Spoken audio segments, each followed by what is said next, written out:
হয়ে আবারও শিরোনামে মতুয়া সম্প্রদায়। আজ কলকাতা হাইকোর্টে মমতা বালা ঠাকুর ভার্সেস শান্তনু ঠাকুরের যে বারণী মেলা কেন্দ্র করে যে কেস কলকাতা হাইকোর্টে বিচার ব্যবস্থা অন্তর্বর্তী হয়েছিলেন, সেই কেসের মমতা বালা ঠাকুরের পক্ষে আজকে সওয়াল করেছিলেন আইনজীবী সিদ্ধার্থ গোস্বামী। আমরা দেখলাম আইনজীবী সিদ্ধার্থ গোস্বামীর এই ঐতিহাসিক জয়। যে রায় দেয়া হলো সেই রায়কে কেন্দ্র করে এবার পক্ষ থেকে মমতা বালা ঠাকুরের হাতেই থাকবে বারণী মেলার পুরো দায়িত্ব। ক্যামেরায় সঞ্জয় দলুরের সাথে সঞ্জনা সমাদারের রিপোর্ট, ক্রাইম প্রেস বেঙ্গল। মতুয়াদের যে বারণী মেলা, সেই মেলাকে কেন্দ্র করে যে শান্তনু ঠাকুর এবং মমতা বালা ঠাকুরের মধ্যে যে দ্বন্দ্ব, সেই দ্বন্দ্বের ক্ষেত্রে আপনারা দেখলাম মমতা বালার পক্ষে আপনি সওয়াল করলেন, তার ক্ষেত্রে আপনি আজকে ঐতিহাসিক জয় পেলেন, সেই বিষয়ে কি বলবেন? হ্যাঁ, অবশ্যই অনারেবল জাস্টিস বসাকের ডিভিশন বেঞ্চও সেই রাইয়ে দিয়েছেন যে যে মেলাটি মতুয়া যে মহাসংঘ যে কমিটি, সেই কমিটি পরিচালনা করবে এবং এখন যে মেলাটি অর্গানাইজ করছেন মানে মমতা বালা ঠাকুর, সেই মেলাটি উনিই অর্গানাইজ করবেন এখন। এবং যেহেতু বিগত 2018 সাল থেকে উনি অর্গানাইজ করে আসছেন এবং এবারও উনি অর্গানাইজ করেছেন, তো কোনোভাবেই শান্তনু ঠাকুর এবং ওনাদের যারা সব মানে লোকজন আছেন তারা কোনোভাবেই এই মেলাটিকে বা মমতা বালা ঠাকুরের যে অর্গানাইজিং কমিটি, সে অর্গানাইজিং কমিটির ভেতরে গিয়ে কোনো রকম কোনো সমস্যা সৃষ্টি করতে পারবেন না। ভোট আবহে আবারও শিরোনামের মতুয়া সম্প্রদায়।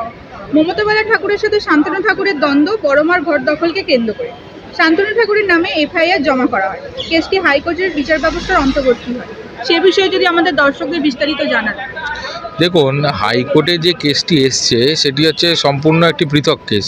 হাইকোর্টে শান্তনু ঠাকুর যে মামলাটা নিয়ে এসছেন সেটি হচ্ছে মমতা বালা ঠাকুর উনি মামলাটা কন্ডাক্ট করছেন এবং আমাদের যে মতুয়া মেলা হচ্ছে সেই মেলাটিতে যে একটা লাইসেন্স লাগে, সেই লাইসেন্সটি ভুল এইটি বলে মামলাটা করা হয়েছে মাননীয় কলকাতা হাইকোর্টে। বাট ব্যাপারটা হচ্ছে সেই মামলাটির শুনানি হয় খুব ওনারা লিভ নিয়ে মামলাটি ফাইল করেন। প্রথমে মামলাটি যায় আপনার অমৃতা সিনহা সাহেবের ঘরে, কিন্তু ওনার যেহেতু জুরিসডিকশন নেই, কারণ যে লাইসেন্সগুলো যারা ইস্যু করেছে পঞ্চায়েত, ওনার ডিটারমিনেশন নেই বলে সেই মামলাটি সেদিনকেই খারিজ হয়ে যায়। পরবর্তীকালে ওনারা আর্জেন্ট মেনশন করে মামলাটি বিভাস পট্টনায়ক, অনারেবল জাস্টিস বিভাস পট্টনায়কের ঘরে মামলাটি মেনশন করে তোলা হয়। দীর্ঘ সারাদিন গতকালকে মামলার শুনানি হয় এবং পুরো দিন মামলাটা শোনার পরে সেই মামলা খারিজ হয়ে যায় এবং তারপরে ওনারা আজকে মামলাটির একটি অ্যাপিল ফাইল করেন অনারেবল জাস্টিস দেবাংশু বসাক সাহেব ডিভিশন বেঞ্চে এবং সেখানেও যে অবজারভেশন দেয় যে মেলা কোনোভাবেই বন্ধ করা যাবে না, মেলা কোনোভাবেই বন্ধ হবে না এবং যে মেলা চলছিল সেই মেলাই চলবে। হ্যাঁ, আর যার আন্ডারে মেলা চলছিল তার আন্ডারেই মেলা চলবে এবং কোনোভাবে অ্যাপিলেন্ট মানে আমাদের যে রেসপেক্টেড শান্তনু ঠাকুর মহাশয় আছেন, উনি বা ওনার লোক কোনোভাবে এই মেলাকে ডিস্টার্ব করতে পারবেন না, বা যারা মেলা অর্গানাইজ করছেন বা অর্গানাইজার মমতা বালা ঠাকুর, এনাদের কাউকেই ডিস্টার্ব করতে পারবেন না। এই অবজারভেশন আজকে মামলার শুনানিতে এই অবজারভেশনে রেখেছেন মহামান্য কলকাতা হাইকোর্ট এবং মেলা চলবে। অলরেডি আজকে তৃতীয় দিন, মেলা চলবে 2 এপ্রিল অবধি। তো সুতরাং মেলার মতো চলবে। এর এক ঐতিহাসিক জয় আমি বলবো। রাজনৈতিক প্রেক্ষাপট কি কোনোভাবে এই দ্বন্দ্বের মূল কারণ বলে মনে করছেন? দেখুন, রাজনীতি তো অবশ্যই আছে। খুব দুর্ভাগ্যজনক যে একটা মেলা নিয়ে একটা মামলা হচ্ছে, আর্জেন্ট অ্যাপিল হচ্ছে, দিনের দিন শুনানি হচ্ছে, সারাদিন ধরে সে মামলা চলছে।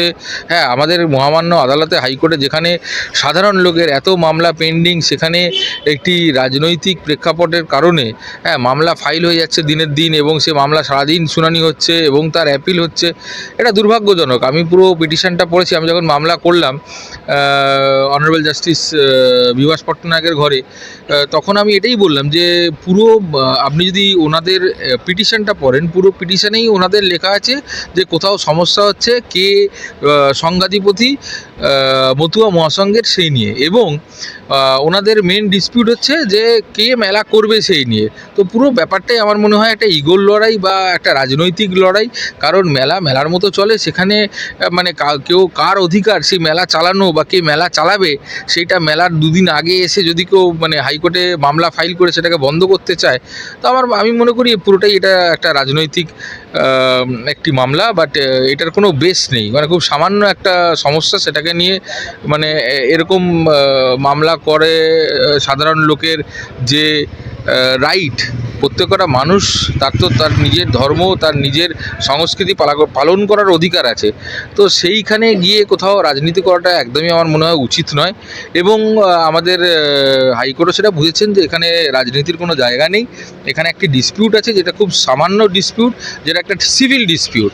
হ্যাঁ, সুতরাং সিভিল ডিসপিউট যেটা আছে সেটা অবশ্যই সিভিল কোর্ট ডিসাইড করবে, সেটা কনস্টিটিউশনাল বেঞ্চ বা রিট কোর্ট কোনোদিনই ডিসাইড করবে না।